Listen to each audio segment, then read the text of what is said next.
Good evening. Today I want to give another update on COVID-19, particularly regarding vaccines.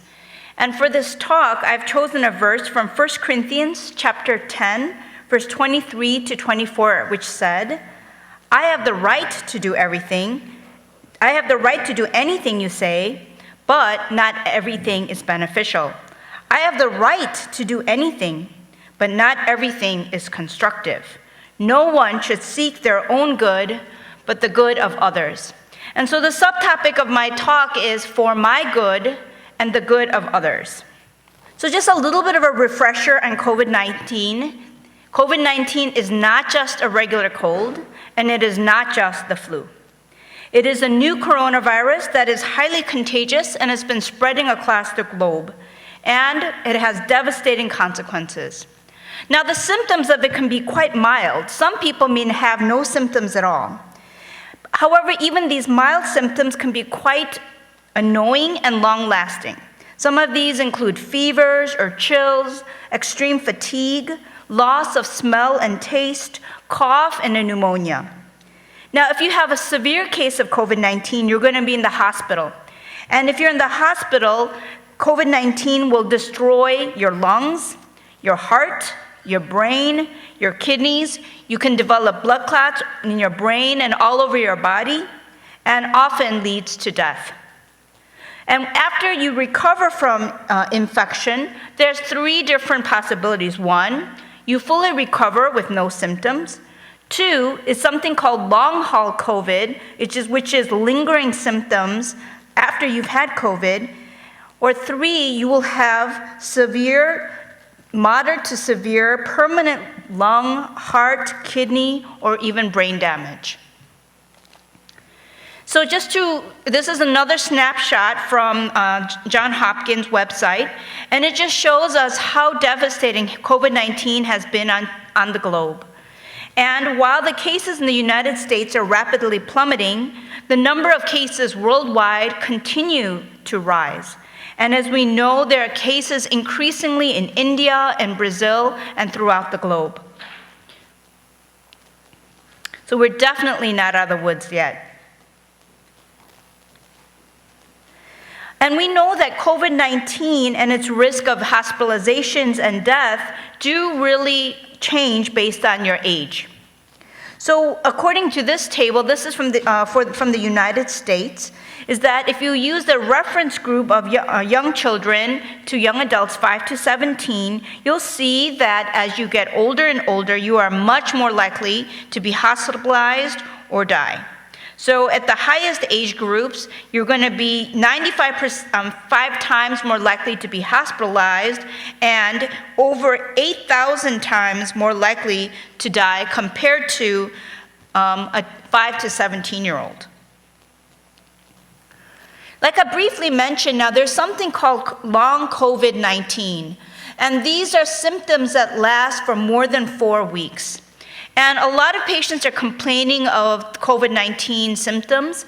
They feel fatigued, they have difficulty thinking or concentrating, they still have difficulty breathing, they may be coughing, they have painful joints or muscles, they have persistent chest pain, they may have a lot of depression or anxiety, they may have persistent headaches, you could still have fevers even weeks after you recover from COVID, you may feel like your heart is constantly racing or have palpitations, and some people have lost their sense of taste or smell for months to even now a year after COVID-19. You might feel dizzy upon standing, and some people are extremely tired after any activity. For instance, one of my coworkers' sister, who was 40 years old when she had COVID, who used to be a marathon runner, is now 1 year after having COVID just able to walk a few blocks. So for the first 6 months after COVID, walking down the stairs to get her mail was exhausting for her. So it really tells us what COVID can do to you, even if you're not sick enough to be hospitalized or die. So now who's getting COVID in Chicago? And if you look at this graph here, you're going to see that the most number of people who are getting COVID, and this is from the time period from beginning of March to May 14th of 2021. And you're going to see that actually almost 80% of all cases are in young people, are in people less than 50, and almost 2/3 of cases are in those less than 40. So what we're finding is that as more and more older people are getting vaccinated, the rates of COVID are really beginning to plummet. So the vaccines are working. But the young people who have not gotten their vaccines are now carrying the burden and are spreading COVID. And so really want to target these young people, and I say young people meaning, everybody under 50 to get their COVID vaccine. So this chart actually shows us the vaccination rates in Illinois. So the one of them you can see is those who are greater than 65, and you can see that our rates have really been climbing up, and we have over 80% rate of vaccinations among those 65 and above. However, if you look at all those who are 16 and older, you're going to find that we are just now about to hit 60%. And so that means that 40% of those 16 and above have not yet been vaccinated. So I really urge you to get vaccinated if you have not received vaccination. And that's the theme of today. What about COVID in kids? You told me that COVID in kids is pretty mild. However, there have been lots and lots of reports of death. And in Brazil, for instance, there are a lot of babies dying of COVID-19.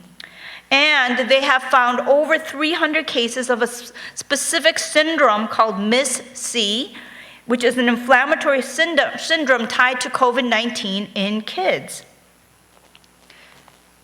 So, and what we're finding is that there's now more and more COVID in children. Almost a quarter of all cases are in children. And as the cases in older adults are dropping, the cases in the children are staying the same or even going up.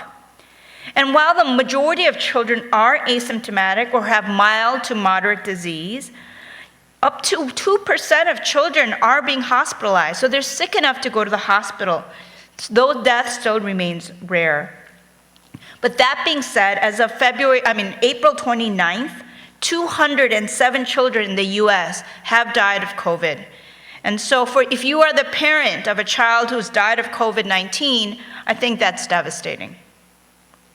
And there is increasing concern that just like there's a syndrome of long-haul COVID in adults, there will be long-haul COVID in children. So these young kids, even though they recover from COVID, may have prolonged symptoms for months to years. And this table just shows you the curve of number of cases of COVID over the last 1.5 years. And what you could see is that overall the number of cases has declined significantly, but the percentage continues to rise in children, and the absolute total number of cases in children is really staying the same. So children are really now beginning to carry, children and young adults and adults are carrying the brunt of COVID-19. Okay, so let's talk a little bit about these vaccines themselves. So the two vaccines that everybody should know about are these mRNA vaccines, and the two that you may have heard of are made by Pfizer and Moderna. And these are messenger RNA vaccines. And what messenger RNA is, it basically is a messenger that gives the directions of how the cell can make a part of the SARS-CoV virus called the spike protein. And this messenger RNA is covered in a fat layer in the vaccine. And this fat layer is actually really, really quite delicate. And that's why you have to have this cold chain and keep it really, really cold, because this lipid layer that the mRNA in is very easily breaks down. And so what happens is once the messenger RNA gets into the cell, it tells the cell, here, this is how to make a spike protein, the spike protein that's found in COVID-19. And then once the spike protein is made, it's released into the blood, and then the body learns to say, oh, okay, if I see a spike protein, this is not normal, and it produces antibodies. And the way I think about vaccines is like a fire drill. There is no real fire. You cannot get SARS-CoV from the vaccine. All you're getting into you is a piece of messenger RNA that codes for the spike protein. The spike protein is not the full structure of SARS-CoV. So anyone who says you can get SARS-CoV from the virus, from the vaccine, is completely wrong.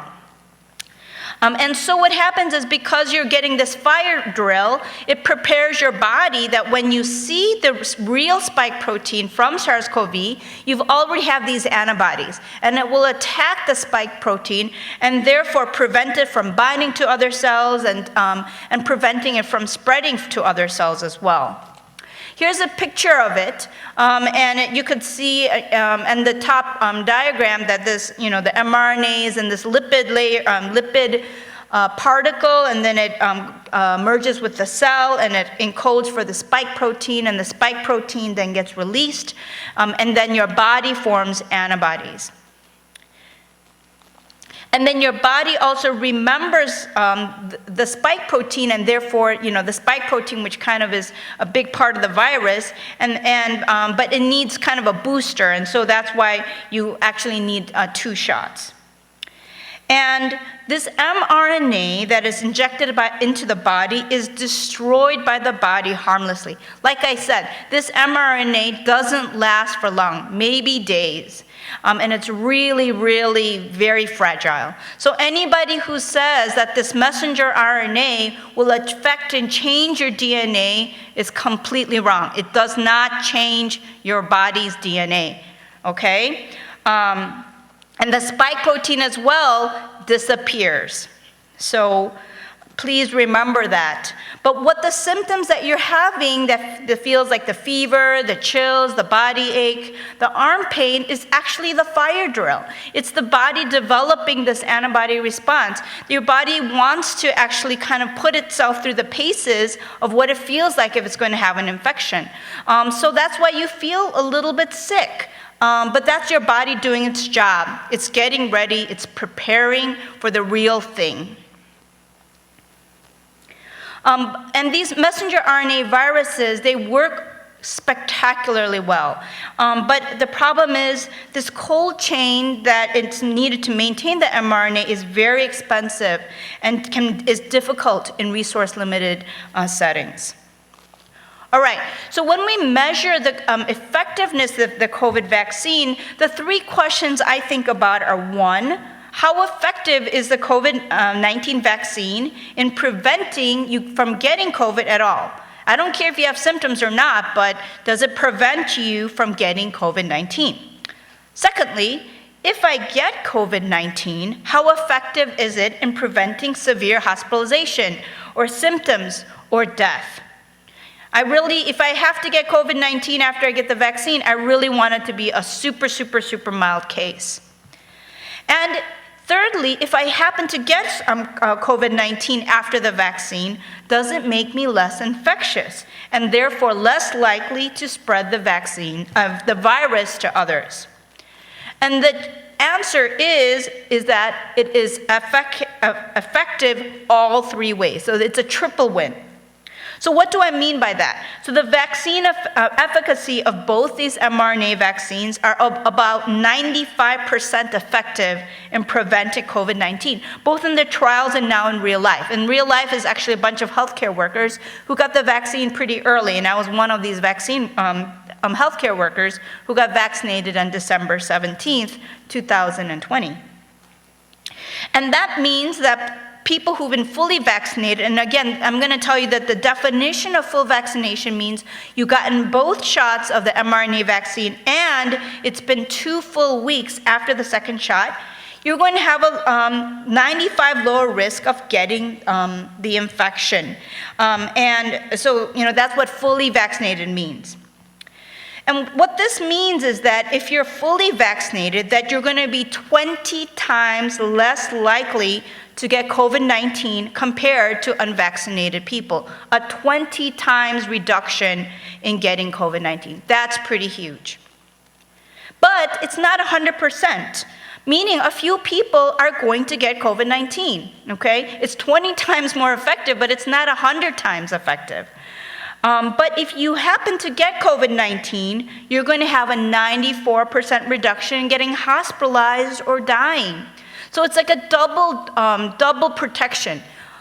Minimal risk of getting COVID, and if you get COVID, a minimal risk of going into the hospital or dying.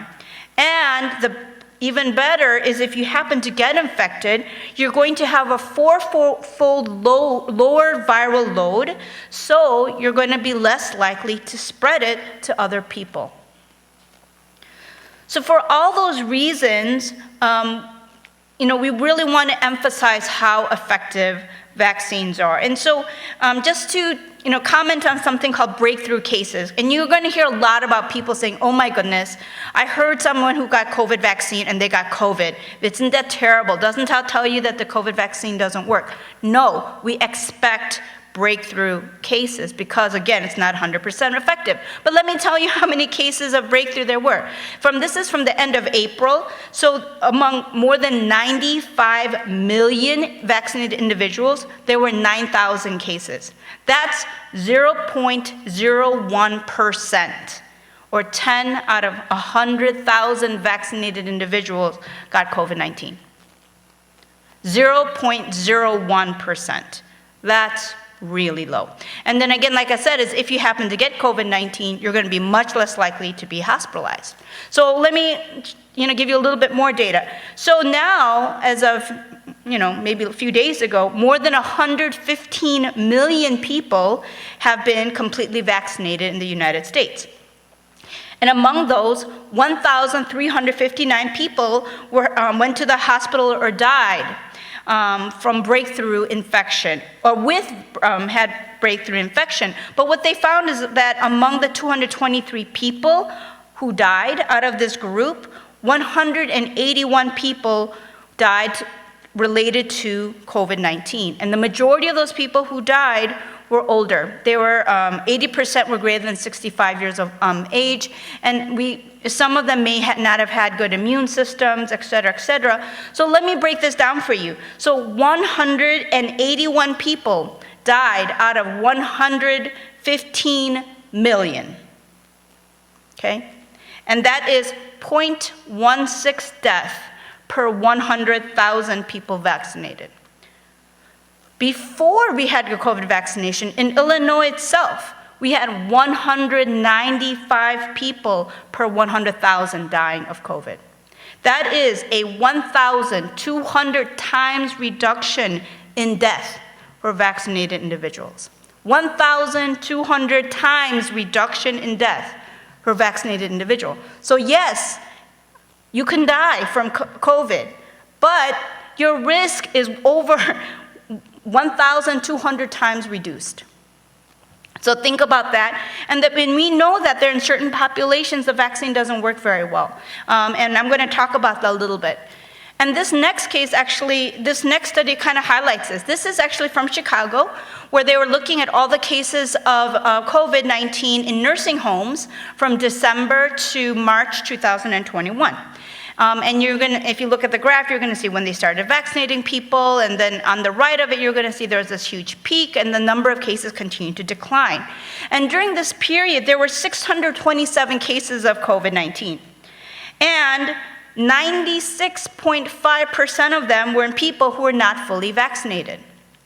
And if you were fully vaccinated, there were 3.5% of the cases were in the fully vaccinated people.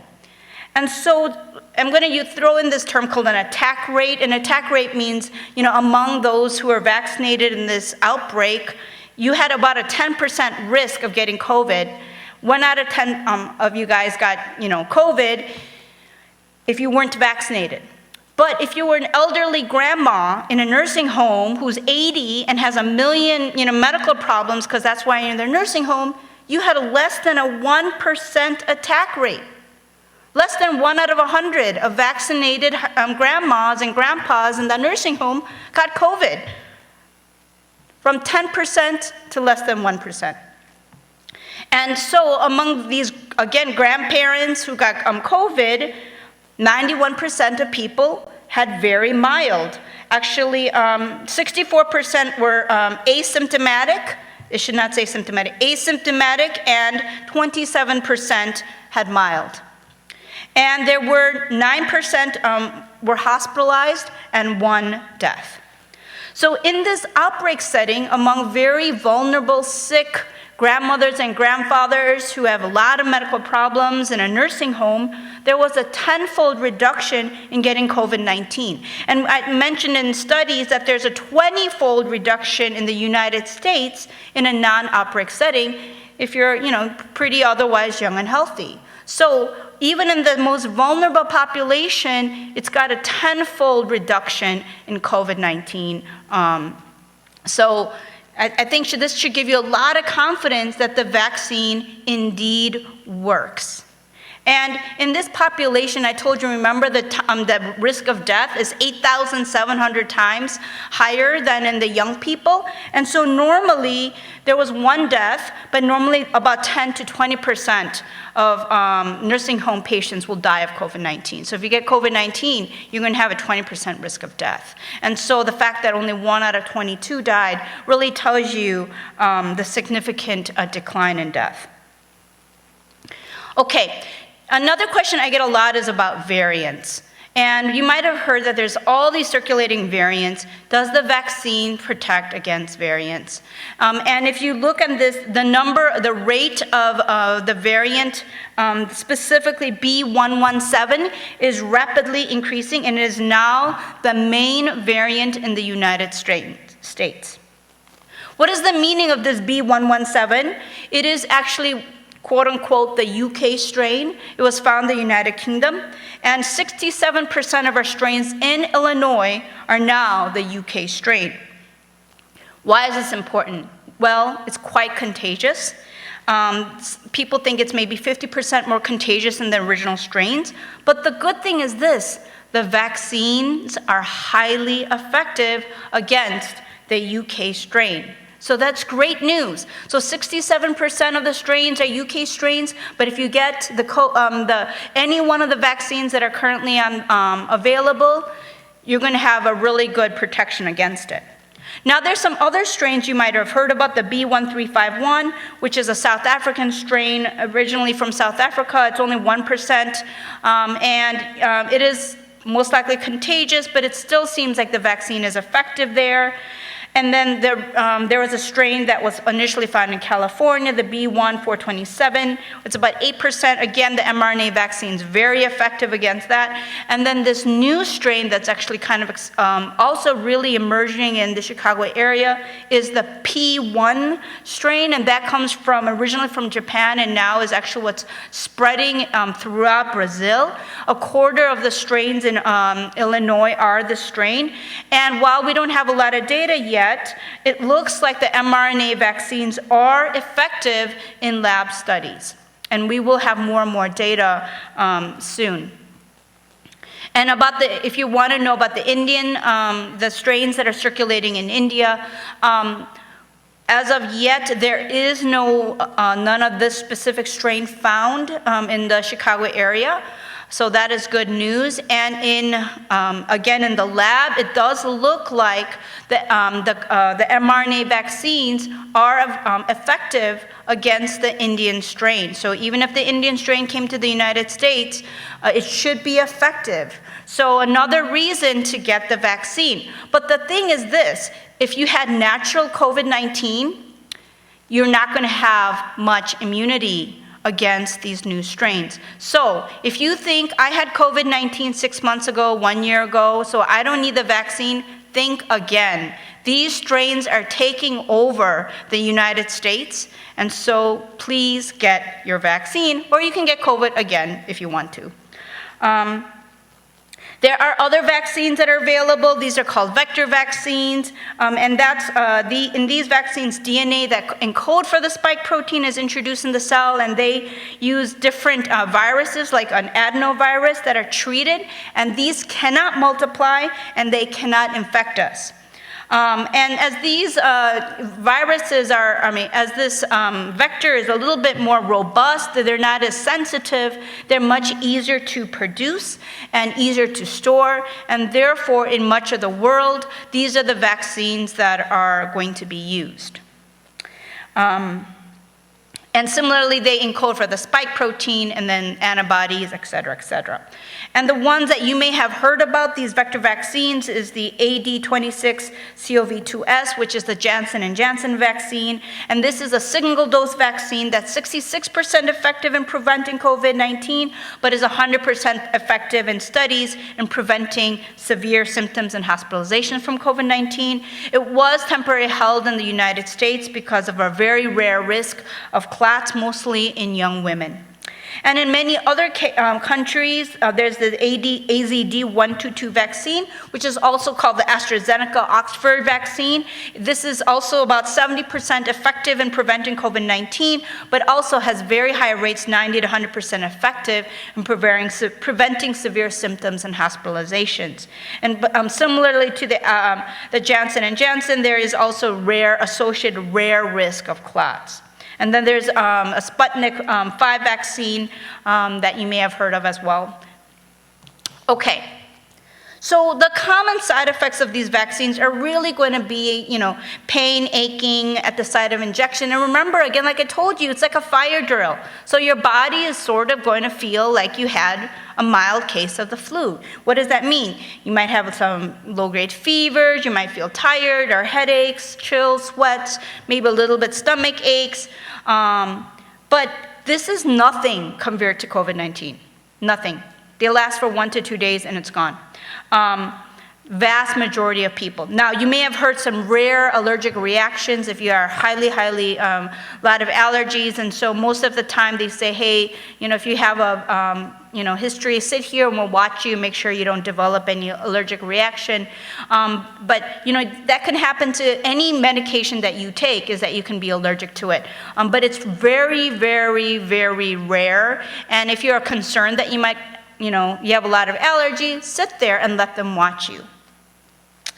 And like I said, there's been some very rare cases of clotting with adenovirus vectors. It's so exceedingly rare, and it seems to be affecting, especially the Janssen. That's the only one we have in the United States. It really affects young women. So, if you're a young woman, I would get the other vaccines anyway.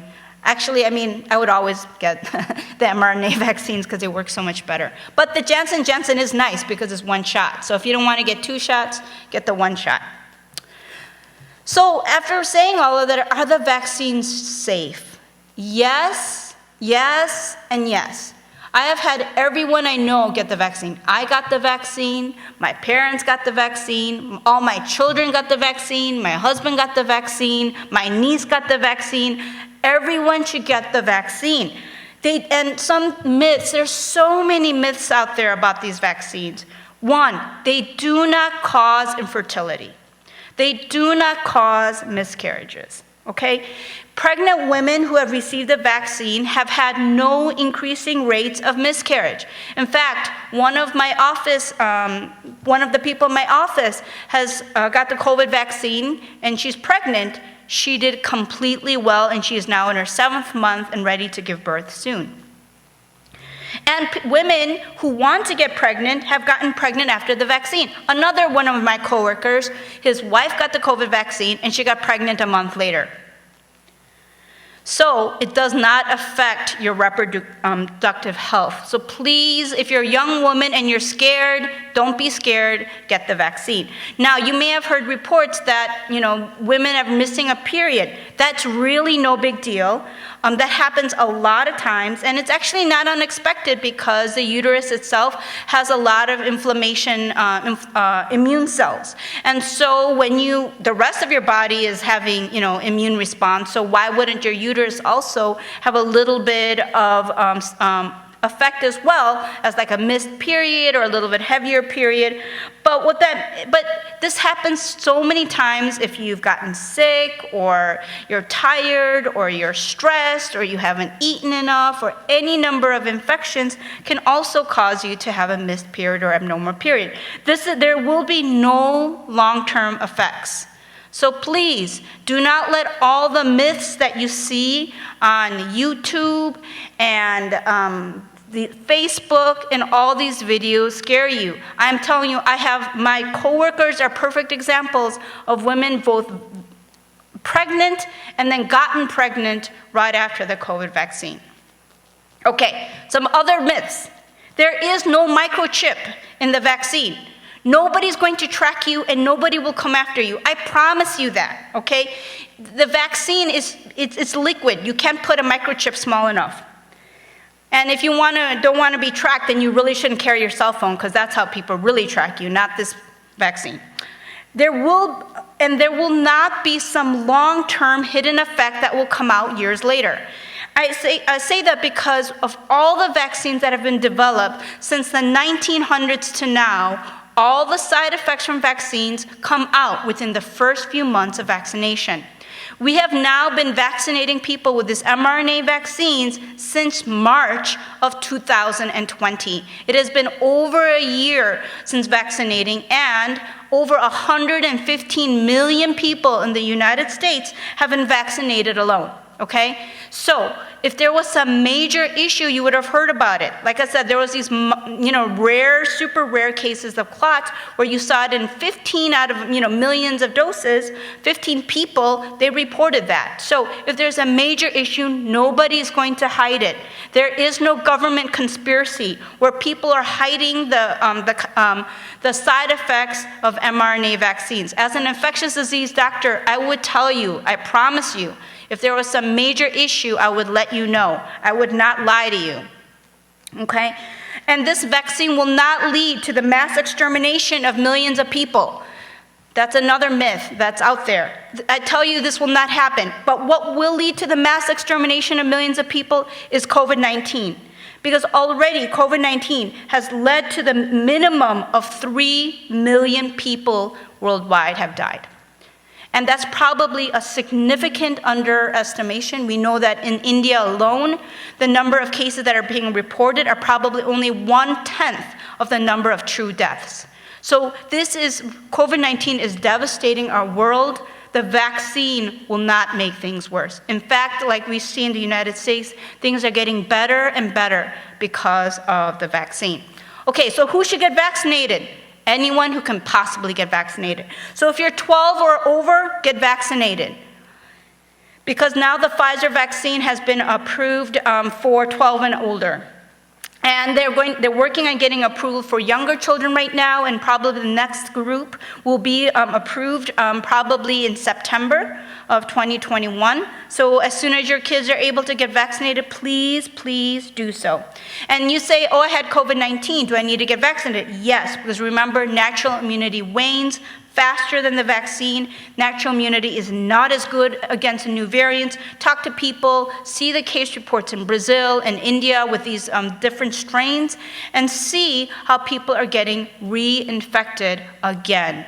So please, because now the UK strain and the Brazil strain are the dominant strains in the United States, now is a great time to get vaccinated again, because the mRNA vaccines are really good against these strains.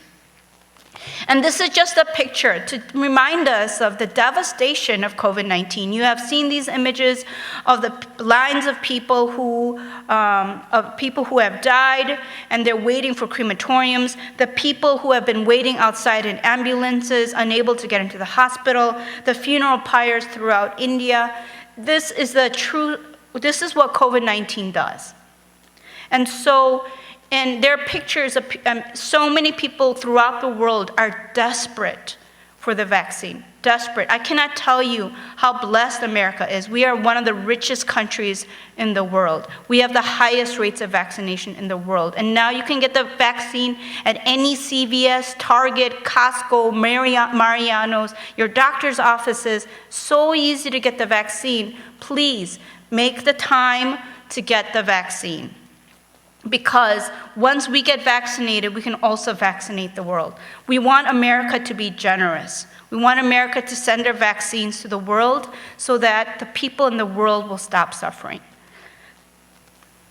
So the last points I want to talk about are these new CDC guidelines. In light of all the data I gave you, the CDC has decided to say that if you have been fully vaccinated, and that's again 2 weeks after you've completed your vaccine series, you can go to life pre-pandemic. And what that means is you can stop wearing your mask. You can stop wearing your mask at home, outside, in crowds, at church. You can sing, you can go to the exercise, you can go to a restaurant, you can do whatever you want without a mask. And it's shocking what a huge statement that is. Because the vaccines are so effective in preventing disease, in preventing severe disease, and preventing spread. So again, do take the COVID vaccine for yourself and for others, and to really stop the spread. But there are some exceptions. Exceptions are you should follow your local, the federal, state, and local government and your workplace. You should wear the masks on public transportations, on airports and planes. We need to be wearing masks in vulnerable circumstances, so healthcare settings, hospitals, nursing homes. And if you develop symptoms consistent with COVID-19, stay home, isolate, and test. So if you have symptoms of COVID-19, don't walk around. But I think this is really important. Follow your comfort level. We have been wearing masks for over a year. And suddenly to take off those masks is not comfortable. And I don't feel comfortable yet either. I'm starting just to take off my mask, maybe outside. But it's kind of up to you. And also the thing is that, it's not 100%. So it's something to think about, but hopefully the data is giving you a little bit more comfort on why the CDC has come up with these recommendations. But there are some other very specific exceptions, and this is really important. If you have a weakened immune system, so in other words, if you have had a transplant, or you have cancer and chemotherapy, or you're on really strong immunosuppressing medicines, wear a mask, because unfortunately the COVID vaccine doesn't work as well in these individuals. And this next 2 points are sort of my opinion. And I think that even though I'm vaccinated, but if I'm around one of these vulnerable individuals, if I'm around someone who's on chemo or transplant or immunocompromised, if maybe my grandma is really, really old and frail and I'm visiting her, even though I'm vaccinated, I don't even want the remote chance that I have COVID-19, I could spread it to her. So I'm going to wear my mask. So, and I think that's something that we should do. Even if you're vaccinated, if you're with a very vulnerable person who could not survive COVID-19, wear a mask. Similarly, I think this is again more for me, but some people have asked. I think if you're pregnant, because pregnant women are actually increased risk of death and poor outcomes and early miscarriages when you get COVID-19. I would also, if I were pregnant, even though I'm vaccinated, I would wear a mask. Because actually, two patients I took care of last month were pregnant and they got COVID-19, and one of the pregnant women got COVID-19 from her own baby shower. But she was not vaccinated. But so I'm just, and she was pretty sick. So the vaccine does work very well in pregnant women, but if I were pregnant, I'd just be a little bit careful and wear a mask. Okay, but what if you're not fully vaccinated? Now, this is actually a really scary time if you're not vaccinated. You're now at the highest risk of getting COVID-19. Why do I say that? Is because everyone around you is going to stop wearing a mask. And you don't know who's been vaccinated and who's not vaccinated, because people, now that you have permission to take off the mask, people are just going to start walking around maskless.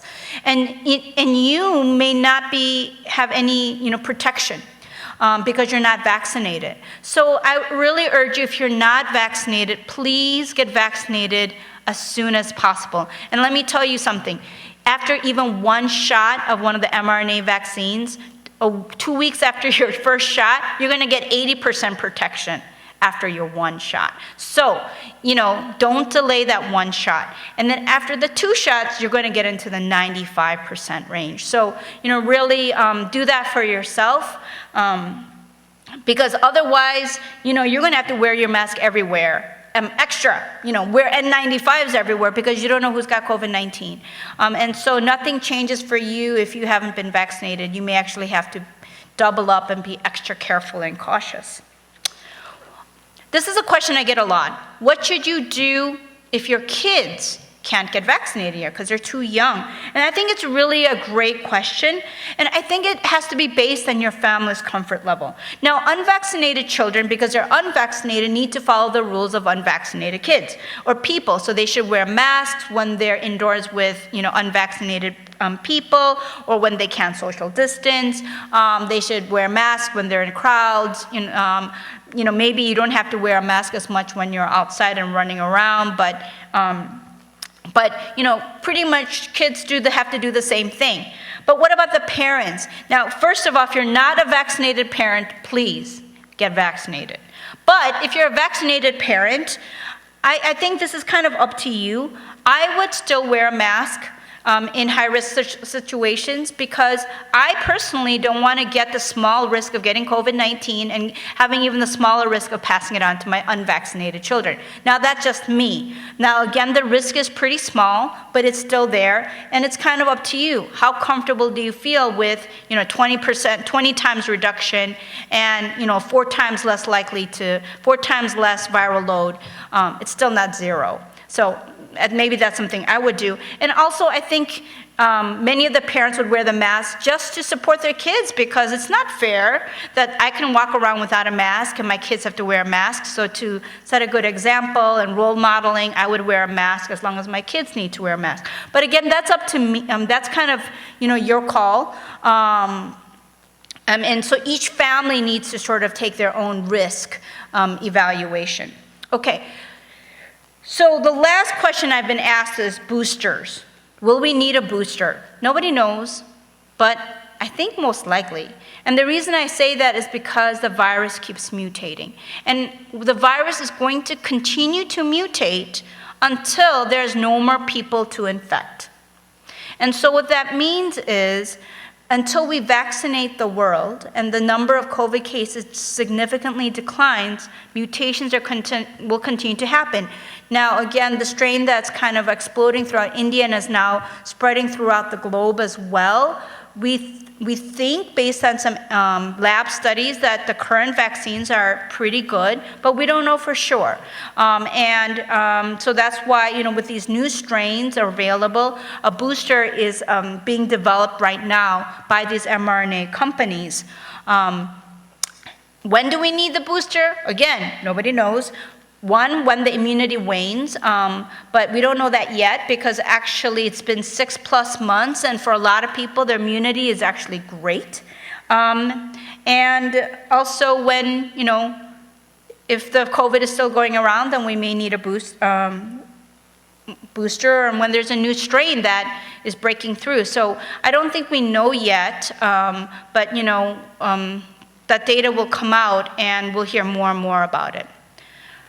And that's it. So if you have any questions, please feel free to email me, and I'm happy to address some of your personal concerns or questions. But I hope that, again, in summary, that whatever your concerns, personal concerns regarding mRNA vaccines or other vaccines, do know that it's safe, and do it. If you don't do it for yourself, do it for others.